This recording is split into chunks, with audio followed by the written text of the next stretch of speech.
Turizem je panoga, ki je odvisna od okolja. Po drugi strani ima izjemne negativne vplive na okolje. Odgovoren je za 5% globalnih CO2 emisij in 14% vseh odpadkov. Zaradi hitre rasti turizma pa bodo navedene številke samo še rasle. Okoljski odtis naslova turizma lahko zmanjšamo s pomočjo tehnoloških rešitev, ki so drage, s pomočjo državnih ukrepov ali stimulacij s strani trga. Tudi lahko z spremembo obnašanja turistov. No, mi se ukvarjamo ravno s slednjim. Ta hotel je naš laboratorij, v katerem izvajamo eksperimente že zadnja 3 leta. Eksperimenti pa imajo to prednost, da v bistvu merijo dejansko obnašanje turistov. Predlog ekonomske fakultete v sodelovanju se mi je zdel že od vsega začetka zanimiv, ker bi končno lahko na objektiven način dobili rezultate oziroma bi videli, kako se gostje obnašajo na neke intervencije.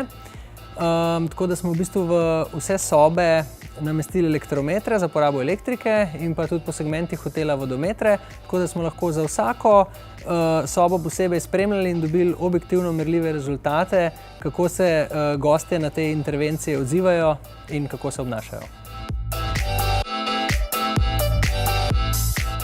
V eksperimentu, ki smo ga lani izvedli v Eko hotelu Bohinj, smo preverjali 2 intervencije. V prvi intervenciji smo gostom dali informacije o tem, kako njihova dejanja vplivajo na okolje in jih prosili, da ista spremenijo.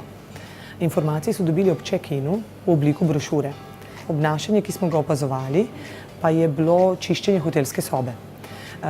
Gosti, ki so bili seznanjeni s tem, kako vsako čiščenje hotelske sobe vpliva na okolje, 16% teh gostov se je odločilo, da ne rabijo čiščenja sobe. Potem smo eksperiment ponovili s tem, da smo zamenjali intervencijo. Gostom smo povedali, da hotel prihrani zaradi tega, ker se hotelska soba ne očisti in je pripravljen deliti prihranke z gostom.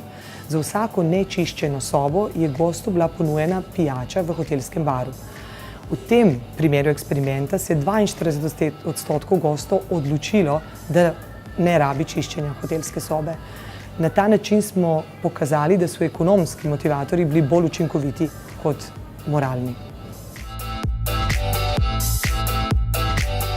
Uporabnost raziskav ekonomske fakultete se mi zdi velika. Po eni strani je aplikacija zelo nizkocenovna, rezultati so pa zanimivi globalno, ker pravzaprav pokažejo na to, kaj en sam hotel, kakšni prihranki se lahko ustvarjajo, znižajo se tudi operativni stroški in če se to aplicira na celo industrijo, je to dejansko globalnega pomena velika stvar. Turizem je močna industrija, ne?